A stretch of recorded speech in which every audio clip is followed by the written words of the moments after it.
Hello बच्चों, तो आज वाले इस लेक्चर के अंदर अपन पढ़ेंगे केमिकल प्रॉपर्टी ऑफ एमीन। तो देखो एमीन का मैंने आपको एक पार्ट पीछे पढ़ा दिया है, ठीक है ना। आज अपन स्टार्ट करेंगे दूसरा पार्ट स्टार्ट करेंगे। तो दूसरा पार्ट में सुनो, देखो आपको मैंने बेसिक प्रॉपर्टी पढ़ाई थी एमीन की, जिसके अंदर मैंने आपको डिग्रीज बताई थी उसकी, और साथ ही बताया था इथाइल और मिथाइल ग्रुप, और बाकी थ्योरीज बताई थी किस तरीके से बेसिक प्रॉपर्टी निकालते हैं। तो आज वाले लेक्चर में देखो आपको मैं ये बताऊंगा किस किस टाइप की रिएक्शन होती है और किस किस टाइप के क्वेश्चन आते हैं। तो देखो सबसे पहले स्टार्ट करेंगे किस टाइप के अपने क्वेश्चन आ रहे हैं। देखो पहला क्वेश्चन ये पूछता है कि एरोमेटिक एमीन देता है और एक एलिफेटिक एमीन देता है, उन दोनों में से ज़्यादा बेसिक कौन है। एक क्वेश्चन तो ये आता है, जो पहला क्वेश्चन बड़ा फेमस है, ध्यान रखना, बहुत इंपॉर्टेंट क्वेश्चन बता रहा हूँ, सुन लो क्वेश्चन। एक एलिफेटिक एमीन है और एक एरोमेटिक एमीन है, इन दोनों में से ज़्यादा बेसिक कौन है। तो इसी से मैं आपको क्या है कि एनिलीन पढ़ाऊंगा और एनिलीन का रेजोनेट स्ट्रक्चर बता दूंगा, क्योंकि एनिलीन का रेजोनेट स्ट्रक्चर आपको बहुत ज़रूरी है, ठीक है, क्योंकि एग्जाम के पॉइंट ऑफ व्यू से बहुत इंपॉर्टेंट है, क्योंकि आता है एग्जाम में, ठीक है। तो देखो आपसे ये पूछता है, एक तो एलिफेटिक एमीन है, देखो CH3NH2 क्या है, एक ये एलिफेटिक एमीन है CH3NH2, एक मेरे पास में क्या है, ये देखो एनिलीन है, ठीक है, ये एनिलीन।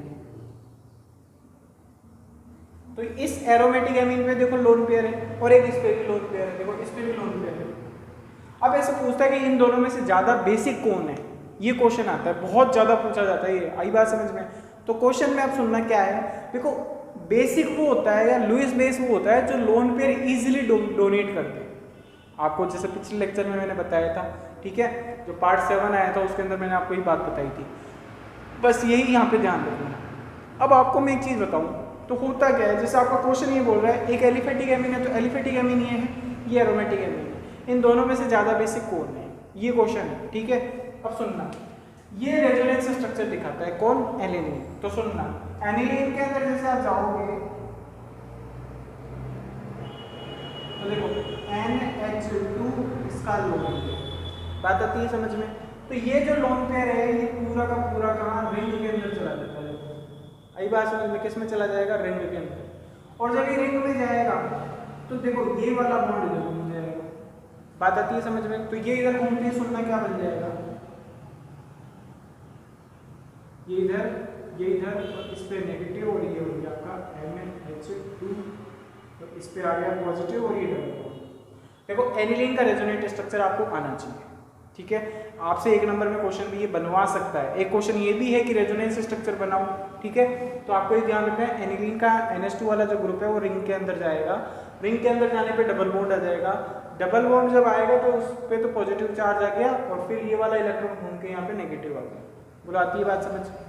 अगले में सुनना, अगले में क्या होगा, ये वाला बॉन्ड इधर शिफ्ट हो जाएगा तो ये उठ के इधर बढ़ जाएगा, आई बात समझ में। तो सुनो देखो इस तरीके से, देखो ये तो इधर बॉन्ड में चला गया, ये नेगेटिव, बात आती है समझ में। ये वाला बॉन्ड इधर, ये अपनी जगह, ठीक, और ये क्या बन गया आपका डबल बॉन्ड NH2, ये पॉजिटिव चार्ज। बोलो आती है बात समझ में। ये स्ट्रक्चर इसका देखो, ये एनिलीन था, ये मैं हटा रहा हूँ क्योंकि ये अपने काम का नहीं है, तो क्वेश्चन ही कर रहे हैं अपन। तो एक ये है, दूसरा क्या है आपका, ये देखो इसका अगला रेजोनेंस स्ट्रक्चर ये बनेगा, ये वाला बॉन्ड इधर और ये वाला फिर इस तरफ, तो क्या बन जाएगा आपका, सुनना देखो ये अपनी जगह, ये वाला नेगेटिव यहाँ, ये वाला बॉन्ड इधर, और ये आपका NH2 और ये आपका पॉजिटिव चार्ज, ये डबल, ठीक है। फिर अगले स्टेप में क्या होगा, ये वाला बॉन्ड इधर और ये वाला बॉन्ड इधर घूम के चला जाएगा, और जैसे ही जाएगा तो सुनना क्या होगा, ये इधर और ये NH2, और इस पे कौन सा चार्ज आ गया, ये देखो ये तो इधर चला गया, तो जो पहले लोन पेयर रिंग में घुसा था वो तो रिंग में, रिंग से वापस निकल के उसके पास चला गया, और यहाँ क्या बॉन्ड आ गया, घूम के गया। अब मेरी बात सुनो, ये चीज़ तो समझ में आ गई। अब होता क्या है कि जब इस तरीके का स्ट्रक्चर बनता है तो आप तो ये बोलते हो कि लुईस बेस वो है जो इलेक्ट्रॉन डोनेट कर दे इजीली। अब ये डोनेट कहाँ कर रहा है, ये तो रिंग के अंदर दे दिया, देखो जब रिंग के अंदर दे दिया तो दूसरे को अवेलेबल कहाँ हुआ इलेक्ट्रॉन, तो दूसरे को अवेलेबल नहीं है, और जब दूसरे को अवेलेबल नहीं है तो बात ये समझ में आती है कि ये जो है लुईस बेस की तरह काम अच्छा वाला नहीं कर रहा। लेकिन अब एक बार इस एरोमेटिक एमीन का तो देख लिया कि एरोमेटिक एमीन में क्या हो रहा है कि रिंग के अंदर इलेक्ट्रॉन जा रहा है, इसलिए क्या हो रही है, बेसिसिटी कम हो रही है। दूसरी चीज इसके अंदर देखो एलिफेटिक एमीन में, तो एक तो आपसे ये रेजोनेंस स्ट्रक्चर, तो मेरा क्वेश्चन कराने का उद्देश्य ये था कि आपका रेजोनेंस स्ट्रक्चर भी कंप्लीट हो जाए, ठीक है। CH3NH2 के अंदर सुनना, तो इसके अंदर सुनो ये वाला जो ग्रुप है ये कौन सा ग्रुप है, प्लस आई। अब प्लस आई जब लगता है तो आपको पता है कि जब ये इलेक्ट्रॉन इधर से देगा तो ये लोन पेयर की अवेबिलिटी यहाँ ज़्यादा हो जाएगी। भाई कोई CH3 पहले ही इलेक्ट्रॉन देने वाला है, नाइट्रोजन में पहले 2 लोन पेयर, जब ये इधर से देगा तो लोन पेयर पूरा का पूरा निकल जाएगा। जब निकलेगा तो उसको क्या बोलेंगे अपन कि अच्छा वाला लुईस बेस है। बात आती है मेरी समझ में। तो एक बात ये समझ में, और हम ये भी जानते हैं कि जब प्लस आई बढ़ता है तो बेसिसिटी बढ़ जाती है। तो अब यहाँ पे यही है कि यहाँ बेसिसिटी ज़्यादा होगी और जबकि यहाँ बेसिसिटी कम होगी, क्योंकि इसके अंदर जो लोन पेयर है वो दूसरे को अवेलेबल नहीं हो पा रही है। समझ में आ रही है मेरी बात? क्योंकि ये जब रिंग के अंदर इलेक्ट्रॉन गया तो इस पर तो पॉजिटिव चार्ज आ रहा था, तो अवेलेबल नहीं हो रहा। जब अवेलेबल नहीं हो रहा तो बेस भी वीक है। तो एनिलीन ध्यान रखना कि जो लोन पेयर है वो रिंग में आपके चले गए, इसलिए क्या हुआ, बेसिसिटी कम हो गई, जबकि यहाँ बेसिसिटी ज़्यादा थी। एक क्वेश्चन तो इस तरीके का पूछता है। अब इससे कुछ इंपॉर्टेंट रिएक्शन है, ठीक है, तो वो इंपॉर्टेंट अपन रिएक्शन देखते हैं। देखो इंपॉर्टेंट रिएक्शन आपकी क्या है, सुनना, मेटल के साथ रिएक्शन है। किसके साथ, मेटल्स के साथ। तो सुनो, देखो ये अपना डस्टर, ठीक है, ये मैं हटा रहा हूँ, ठीक। अब अपन रिएक्शन देखेंगे, तो देखो रिएक्शन देखो, रिएक्शन क्या है, आपके पास में हो C2H5 मतलब रिएक्शन विद मेटल, ठीक है, रिएक्शन विद मेटल, मेटल के साथ रिएक्शन करानी, धातु के साथ अभिक्रिया। आई बात समझ में? तो C2H5NH2 आपके पास में होता है, देखो, ठीक है, होता है। इसकी रिएक्शन करानी है आपको Ag के साथ, ठीक है, Ag के साथ। तो जब आप इसकी Ag के साथ रिएक्शन कराते हो तो इसके 2 मॉलिक्यूल में को काम आते हैं। आई बात समझ में? 2 काम आएंगे। अब काम इस तरीके से आएंगे, तो सुनना, होता क्या है कि मैं इस स्ट्रक्चर को इस तरीके से लिखता हूँ। देखो ये जो रिएक्शन है ना, ये इसकी बेसिसिटी को दिखा रहा है, लुईस बेसिसिटी को दिखा रहा है। लुईस बेस क्या बोलता है कि जो इलेक्ट्रॉन दे वो बेस है। तो इस रिएक्शन के अंदर ध्यान रखना, ये बेसिसिटी को बता रहा है, ठीक है। वो देखो बेसिसिटी कैसे दिखा रहा है वो मैं बताता हूँ आपको। देखो इस C2H5 को ऐसे लिख सकता हूँ, C2H5NHH, बोल सकता हूँ। और इसके पास में देखो क्या है, लोन पेयर है, ठीक है। और इसके पास में सुनना, C2H5N लोन पेयर, इसके पास में भी H है और इसके पास में भी H है। बात आती है समझ में, है ना। अब सुनना है, इसके पास में क्या है, देखो Ag पड़ा है, ये Ag इसके पास आता है, और होता क्या है कि ये भी अपना एक इलेक्ट्रॉन इधर से डोनेट करता है और ये भी इधर से डोनेट करता है। तो इस तरीके से एक ये बनता है कोऑर्डिनेट कंपाउंड। अब इससे ये पता लग रहा है कि ये जो अपना लोन पेयर है ना, इसको डोनेट कर रहा है, इसका मतलब ये अच्छा वाला बेस है, क्योंकि लुईस बेस वो होता है जो इलेक्ट्रॉन डोनेट करे। ये तो डोनेट कर रहा है, तो इसलिए इसकी बेसिसिटी शो कर रहा है। ये बात आ गई समझ में? तो इस तरीके से याद रखनी है, इसकी रख लोगे याद। तो ये मेटल के साथ रिएक्शन थी। अब अपन नेक्स्ट रिएक्शन पढ़ेंगे। नेक्स्ट रिएक्शन क्या है, एल्काइलेशन है, ठीक है। एल्काइलेशन रिएक्शन देखो क्या है, एल्काइलेशन वही है, हॉफमैन अमोनोलिसिस आपने पढ़ा है, सेम वो की वही रिएक्शन है, ठीक है। समझते हो मेरी बात? एल्काइलेशन जो आपने हॉफमैन अमोनोलिसिस पढ़ा था वही रिएक्शन है।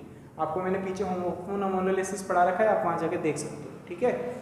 प्रिपरेशन मेथड का पहला पार्ट है, जिसके अंदर मैंने आपको 1 degree amine, 2 degree amine, 3 degree amine और 4 डिग्री एमीन चारों बनाई थी, तो आप वहाँ से जाके कर लेना, ठीक है।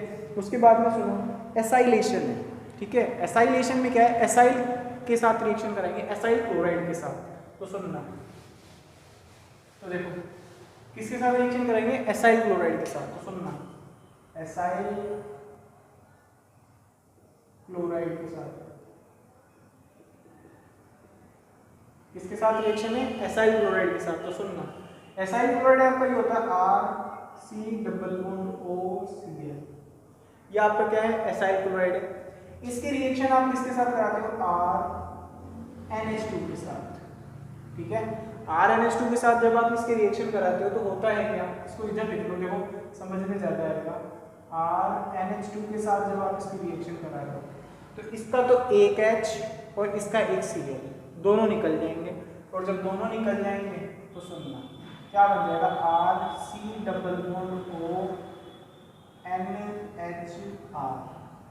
प्लस आपका क्या बन जाएगा, HCl अलग निकल जाएगा। कहने का मतलब है इसका तो देखो एक H पकड़ के निकाल दो, तो इसका एक H प्लस पकड़ के निकालो तो पीछे माइनस छोड़ के जाएगा, और इसका Cl माइनस निकालोगे तो पीछे प्लस छोड़ के जाएगा। तो ऐसे H प्लस और एक Cl माइनस निकाल दोगे तो क्या बन गया, HCl निकल गया और आपका ये बन गया। बात आती है समझ में। एन एल्काइल अमाइड इसका नाम है, ध्यान रखना। देखो नाइट्रोजन से तो एल्काइल ग्रुप जुड़ा है तो बोलूँगा एन एल्काइल एल्काइन अमाइड, रख लोगे याद। गर्मी भी बहुत हो रही है, ठीक है, क्या करें, पंखा चला नहीं सकते वरना आपको आवाज़ आएगी इधर उधर की। तो सुनो मेरी बात, तो ये तो आप समझ लोगे, ठीक है। उसके बाद सुनो अब क्या है आपके, उसके बाद में क्या है, यदि मैं यहाँ 2 डिग्री लूँ, 2 डिग्री समझते हो आप, 2 डिग्री देखो ये होता है 2 डिग्री है अपने पास में R N R और ये आपके पास में हो गया H, ठीक है। ये 2 डिग्री एमीन है। इस 2 डिग्री एमीन का मैं किसके साथ RCOCl के साथ रिएक्शन करा दूँ, ठीक है। तो ये तो Cl और ये आपका H, तो कोफ्ता है क्या आपका बन जाता है R N R, ठीक है। और ये हो गया आपका C≡O R। तो मेरे कहने का मतलब ये है, सुनना, ये हो गया आपका एन एल्काइल और एन एल्काइल, तो एन डाई एल्काइल अमाइड हो गया। आ रही बात समझ में। तो ये आपका 2 डिग्री है, लेकिन अब आप खुद सोचो ये रिएक्शन क्या 3 डिग्री देगा क्या, तो 1 डिग्री तो देखो दे रहा है, 2 डिग्री ये दे रहा है, 3 डिग्री दे रहा है। तो मैं आपको बताऊँ 3 डिग्री के अंदर हाइड्रोजन नहीं है भाई, 3 डिग्री में हाइड्रोजन कहाँ होगा, 3 डिग्री तो ये होता है आपका देखो R N R और ये R, तो ये 3 डिग्री है, तो 3 डिग्री इस रिएक्शन को नहीं देता। तो एल्किल एमाइड एसाइल क्लोराइड के साथ में ध्यान रखना 3 डिग्री रिएक्शन देता नहीं है, सिर्फ देता कौन है 1 डिग्री और 2 डिग्री। बात आ गई समझ में, कर लोगे, ठीक है। उसके बाद में अगली रिएक्शन पे चलते हैं। तो अगली रिएक्शन सुनो क्या है, बेंजोइलेशन है, शॉर्ट एंड बॉमन रिएक्शन है, बड़ी इंपॉर्टेंट रिएक्शन है, देखो नाम की है, ठीक है ना, याद करनी है आपको, सुनना। शॉर्ट एंड बॉमन रिएक्शन है, सुनो देखो, शॉर्ट एंड बॉमन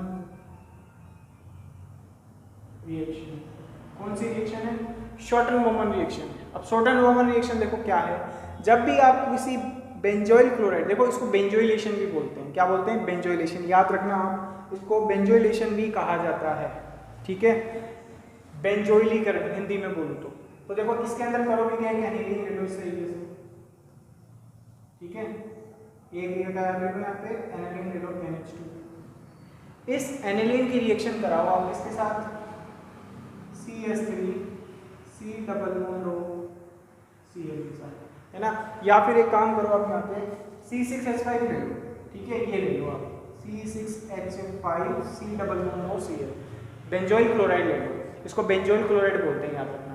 अब बेंजोइल क्लोराइड उससे जाके जुड़ेगा तो इसका तो एक हाइड्रोजन और इसका एक Cl निकल जाएगा, बात आई समझ में। तो रिएक्शन में क्या बन जाएगा, सुनना, ये बन जाएगा मेरे पास में, देखो ये आपका हो गया NHC≡O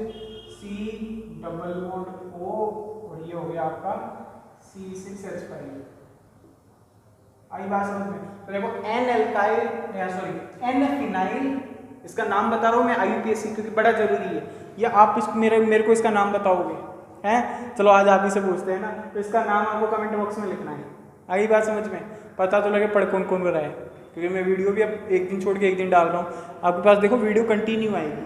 अभी क्या है, थोड़ा प्रॉब्लम चल रहा है ना, थोड़ा लाइट का भी प्रॉब्लम है, थोड़ा घर में भी काम चल रहा है, तो इस चक्कर में क्या बिजी हो जाते हैं, और फिर थोड़ा ऑनलाइन में भी थोड़ा बिजी है दूसरी जगह, तो खुद के पे भी थोड़ा काम कम हो रहा है।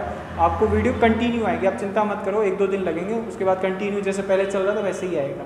तो ये चिंता मत करना कि सर वीडियो आनी बंद हो गई, कम हो गई, कम नहीं आएगी, अब ज़्यादा आएगी। बायो की क्लास भी आपकी चालू होने वाली है, हमारे सुबोध जी सर भी तैयार आ गए हैं ना, तो जो बायोलॉजी वाले बच्चे हैं उनको भी भेज देना, जो भी हैं आप बायोलॉजी पढ़ना चाहो बिल्कुल भेजो उनको, ठीक है ना। अब कई बच्चे ही बोलते हैं सर ऑनलाइन आप करा, तो अरे भाई ये ऑनलाइन ही तो चल रहा है। अब कईयों की दिक्कत ये है कि सर आप हमारे को डाउट, तो देखो डाउट की ऐसी बात है, मैं आपको ये बोलता हूँ, आपको मैंने आपको अपने नंबर दे रखे हैं, आप डाउट वहाँ भेजो, मैं आपको पूरा सॉल्यूशन भेजता हूँ, ठीक है ना।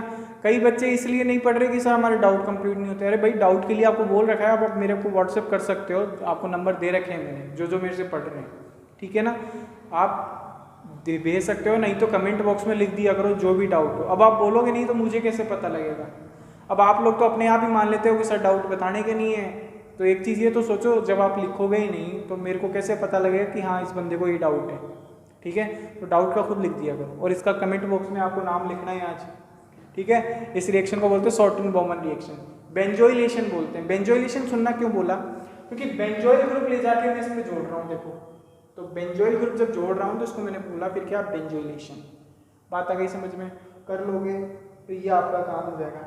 एक इसके बाद कार्बोइलेमिन रिएक्शन, मैंने कार्बोइलेमिन रिएक्शन आपको दो पीछे भी पढ़ाई है, मैकेनिज्म पढ़ाई है हेलोएल्केन के अंदर, केमिकल प्रॉपर्टी पढ़ाई थी तब मैंने उसको हेलोएल्केन में पढ़ाया था। तो देखो अभी क्या है, ठीक है, तो सुनना। अच्छा, कार्बोइलेमिन टेस्ट, ये देखो एक टेस्ट भी एक तरीके का, ठीक है, ये टेस्ट भी है एमीन का, सुन लेना। जब एमीन का टेस्ट है तो सुनो होता क्या है इसके अंदर, CH3NH2। ये ध्यान रखना, टेस्ट है, मैं फिर बोल रहा हूँ एमीन का टेस्ट है, ठीक है, CH3NH2 1 डिग्री एमीन के लिए टेस्ट है। मैं फिर बोल रहा हूँ बहुत इंपॉर्टेंट टेस्ट है और सिर्फ 1 डिग्री एमीन के लिए टेस्ट है, इंपॉर्टेंट है। 2 डिग्री एमीन और 3 डिग्री एमीन इस टेस्ट को नहीं देते, प्रैक्टिकल से में आता ही आपके ध्यान रखना, तो ध्यान रखना है। आई बात समझ में, सिर्फ 1 डिग्री देता है इसको। और ये टेस्ट मैं आपको पीछे भी पढ़ा रखा हूँ, कार्बोइलेमिन टेस्ट है या कार्बोइलेमिन रिएक्शन है, ठीक है। कौन सी रिएक्शन है, कार्बोइल अमाइन रिएक्शन, ठीक है, कार्बोइलेमिन रिएक्शन। अब कार्बोइलेमिन रिएक्शन में अपन करते गए, एक तो CH3NH2 ले लो और उसकी रिएक्शन कराओ किसके साथ, CHCl3 और KOH के साथ। तो यहाँ पे 3 KOH ले लो। तो मैंने आपको इसकी बेसिक रिएक्शन पढ़ाई थी। एक ध्यान रखना, यहाँ से नीट IIT बहुत ज़्यादा क्वेश्चन पूछता क्या है, यहाँ से इंटरमीडिएट ध्यान रखना, डाइक्लोरोकार्बीन बनता है, इसका बनता है डाइक्लोरोकार्बीन। वो जो कार्बीन बनता है तो इसका प्रोडक्ट देखो CH3NC, ये बड़ा इंपॉर्टेंट है, ठीक है। एल्काइल आइसोसाइनेट बनता है यहाँ पे, बहुत फेमस रिएक्शन है, ध्यान रखना। कड़वे बादाम जैसी बदबू आती है यहाँ पे, ठीक है। अब सर हम तो, या सड़े बादाम जैसी मैं बोलूँ, कड़वे बादाम जैसी बदबू आती है, ध्यान रखना यहाँ पे। जब ये बनता है ना तो इस 1 डिग्री का जब आप टेस्ट कराते हो, तो जब इसको CaCl3 क्लोरोफॉर्म और KOH के साथ लेके गर्म करते हो तो आइसोसाइनेट बनता है, तो इसको आइसोसाइनेट टेस्ट भी बोलते हैं। आइसोसाइनेट बनने के कारण इसको आइसोसाइनेट भी बोलते हैं। एक तो ये क्वेश्चन है, दूसरा क्वेश्चन ये है, इंटरमीडिएट डाइक्लोरोकार्बीन बनती है, रख लोगे याद। और इसकी मैकेनिज्म भी आपके सिलेबस में है, जो मैंने हेलोएल्केन में पढ़ा चुका हूँ, तो आप वहाँ से पीछे से जाके देख लेना, बात आती है समझ में। तो ये तो आपको वहाँ से हो जाएगा, ठीक। उसके बाद में अपने पास, तो देखो इसी रिएक्शन को यदि मैं कंप्लीट करूँ, तो देखो कंप्लीट करने के लिए मेरे पास में क्या है, सुनना। देखो इसको मैं कंप्लीट कर देता हूँ। कंप्लीट करने में क्या है, इसमें बनेगा क्या, देखो इसमें बनेगा 3 तो H2, ठीक है, और इसमें निकलेगा 3 K और 3 C, 3 KC। तो देखो ये इसका प्रोडक्ट बनेगा। आई बात समझ में, आइसोसाइनेट का ये प्रोडक्ट बनेगा, बात आ रही है समझ में, ये इसका प्रोडक्ट बनेगा, ठीक है। उसके बाद सुनो अब क्या है, ये हो गया। अब अपने पास है Hofmann mustard oil. Mustard sir, सरसों की खुशबू आएगी, तो इस रिएक्शन के अंदर अब सरसों की खुशबू आने वाली है, देखो है ना। हॉफमैन रिएक्शन का नाम ही हॉफमैन मस्टर्ड ऑयल रिएक्शन है। तो सुनो,